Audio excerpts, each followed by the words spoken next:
चला तर आतापर्यंत आपण काय पाहिलं, आपण ट्रिग्नोमेट्रिक फंक्शनचे डेरिव्हेटिव्ह लर्न केले, right. Now we need to understand की अल्जेब्रिक फंक्शनचे डेरिव्हेटिव्ह काय आहेत. बरोबर.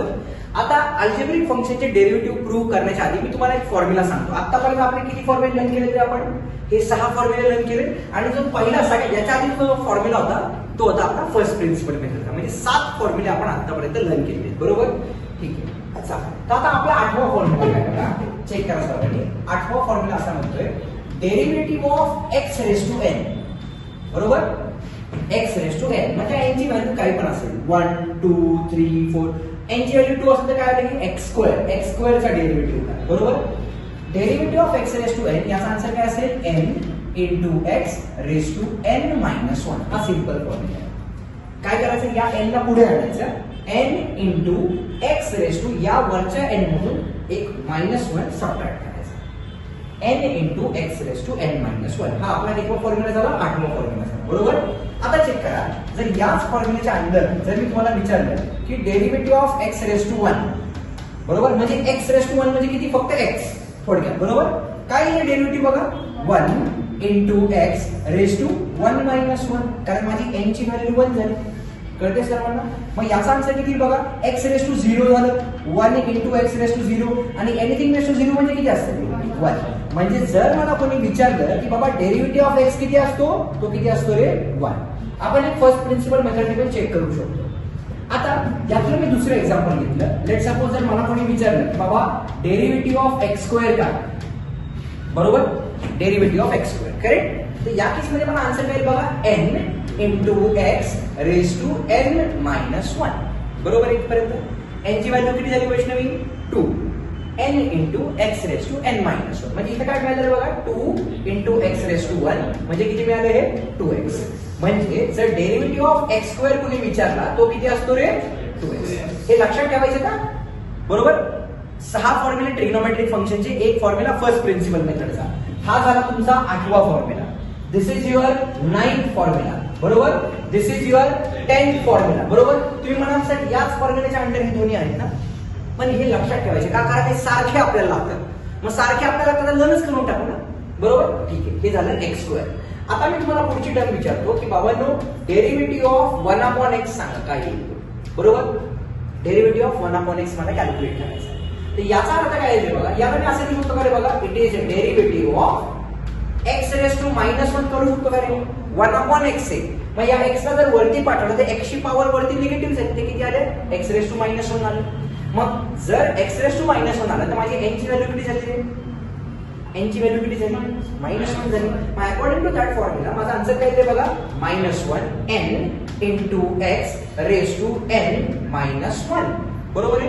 म्हणजे याचा अर्थ काय झाला, -1 into x रेज टू -2. म्हणजे याचा अर्थ काय झाला, -1 x रेज टू -2 वरती म्हणजे खाली आल्यास किती आला रे, x स्क्वेअर आला. म्हणजे जर मला कोणी डेरिव्हेटिव्ह ऑफ 1 upon x विचारला तर 1 upon x चा डेरिव्हेटिव्ह किती असतो रे, -1 upon x स्क्वेअर. हा झाला माझा 11th फॉर्म्युला.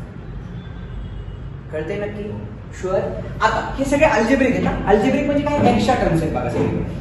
आता याच्या पुढे जाऊन जर मी तुम्हाला अजून एक प्रश्न विचारला की बाबांनो derivative of root x calculate करा. काय रे, डेरिव्हेटिव्ह ऑफ रूट x. बरोबर. आता रूट x चा डेरिव्हेटिव्ह काढायचा म्हणजे याला कसं लिहू शकतो बघा मी, डेरिव्हेटिव्ह ऑफ रूट x म्हणजे किती, x raise to 1/2. Root x म्हणजे किती असते, पॉवर 1/2 असते. आता x रेज टू n म्हणजे n ची व्हॅल्यू इथे किती झाली, 1/2 झाली. म्हणजे माझा आन्सर काय आहे बघा, n into x raise to n -1. बरोबर. इथपर्यंत म्हणजे काय मिळालं बघा, 1/2 into x रेज टू. आता 1/2 म्हणून 1 गेले म्हणजे किती आलं रे, -1/2 आले. बरोबर ना. एलसीएम घेऊ शकता तुम्ही. बरोबर का नाही. सो याचा अर्थ काय झाला, 1/2 into आता वरती -1/2 म्हणजे खाली आलेच काय आलं रे, x रेज टू 1/2 आलं. आता x रेज टू 1/2 म्हणजे किती असतो रे, रूट x असतो. म्हणजे माझा आन्सर काय आला, 1 upon 2 रूट x. हे कुणाचा डेरिव्हेटिव्ह झाला रे, रूट x चा डेरिव्हेटिव्ह. मला काय म्हणायचं कळते का सर्वांना नक्की. बरोबर. हा कितवा फॉर्म्युला झाला माझा, हा माझा 12th फॉर्म्युला झाला. This is what is my 12th formula. म्हणजे अल्जेब्रिक फंक्शन मध्ये आपण कोणते कोणते डेरिव्हेटिव्ह लर्न केले चेक करा. अल्जेब्रिक फंक्शन मध्ये आपण x रेज टू n पाहिला, त्याच्यामध्ये आपण x चा डेरिव्हेटिव्ह कॅल्क्युलेट केला, x स्क्वेअर चा डेरिव्हेटिव्ह कॅल्क्युलेट केला, 1/x चा डेरिव्हेटिव्ह कॅल्क्युलेट केला आणि √x चा डेरिव्हेटिव्ह कॅल्क्युलेट केला. बरोबर. समजा याच्या पुढे जाऊन एक स्टेप मी जर तुम्हाला म्हटलं की बाबांनो हा फॉर्म्युला जे आहे हे फॉर्म्युले मला फर्स्ट प्रिन्सिपल मेथडने प्रूव्ह करून दाखवा. म्हणजे चेक करा, समजा मला हा फॉर्म्युला आहे तो फर्स्ट प्रिन्सिपल मेथडने प्रूव्ह करायला हवा की x² चा डेरिव्हेटिव्ह काढा by using first principle method. सगळेजण आहात माझ्या बरोबर? मला काय करायचंय, x² चा डेरिव्हेटिव्ह कॅल्क्युलेट करायचा आहे not by using this formula. बघा मी काय करतो, हा जो फॉर्म्युला आहे हा फॉर्म्युला न वापरता मला काय करायचंय, x² चा डेरिव्हेटिव्ह कॅल्क्युलेट करायचा आहे. बरोबर. कुठल्या मेथडने कॅल्क्युलेट करायचा आहे, फर्स्ट प्रिन्सिपल मेथड. ते पटकन तुम्हाला एक प्रूव्ह करून दाखवतो म्हणजे तुम्हाला कॉन्सेप्ट लक्षात येईल. बरोबर. मी काय करतो बघा, डेरिव्हेटिव्ह ऑफ x² कॅल्क्युलेट करायचं. बरोबर हो की नाही? म्हणजे याचा अर्थ काय झाला रे, थोडक्यात y ची व्हॅल्यू किती दिली त्यांनी आपल्याला, x². बरोबर. y म्हणजे काय असतो आपला, f(x) असतो. तर f(x) ची व्हॅल्यू त्यांनी किती दिली, x². आता मी काय करतो, f(x + h) कॅल्क्युलेट करतो. बरोबर. म्हणजे याचा अर्थ काय, जिथं x आहे त्या x ला मी कशाने रिप्लेस करणार, x + h ने रिप्लेस करणार. म्हणजे इथे काय आलं रे बघा, x + h चा ब्रॅकेट स्क्वेअर. x² च्या ऐवजी इथे काय आलं, x + h ब्रॅकेट स्क्वेअर आलं. बरोबर ना? मग चेक करा, अप्लाय करून बघा. therefore dy/dx हे काय रे, बाय फर्स्ट प्रिन्सिपल मेथड. बरोबर. काय फॉर्म्युला असतो आपला, limit h tends to 0 f(x + h minus f(x) upon h. हा फॉर्म्युला आहे आपला. बरोबर ना? मग काय व्हॅल्यू चेक करा, this is limit h tends to 0 f(x + h म्हणजे काय झालं चेक करा, x + h चा ब्रॅकेट स्क्वेअर मायनस f(x) म्हणजे किती रे, x² अपॉन खाली किती आले रे, h. हो की नाही? म्हणजे याचा अर्थ काय झाला चेक करा, this is limit h tends to 0. इथं कुठला फॉर्म्युला वापरावा लागेल, a + b bracket square plus इथं याच्याबद्दल मी फक्त या टर्म बद्दल बोलतोय. कुठल्या वाल्या, I am talking about this term, a + b bracket square. तर a + b ब्रॅकेट स्क्वेअर काय असतो आपला, a² + 2 times a * b + b² minus पुढे काय राहिला हा x² अपॉन खाली किती राहिले रे, h. आता हा पॉझिटिव्ह x² आणि निगेटिव्ह x² झाला कॅन्सल. म्हणजे काय व्हॅल्यू चेक करा, this is limit h tends to 0. आता या दोघांमधून काय कॉमन येते, h कॉमन येते. चला मी h कॉमन घेऊया. पुढे काय राहिलं, twice x + h upon h. बरोबर.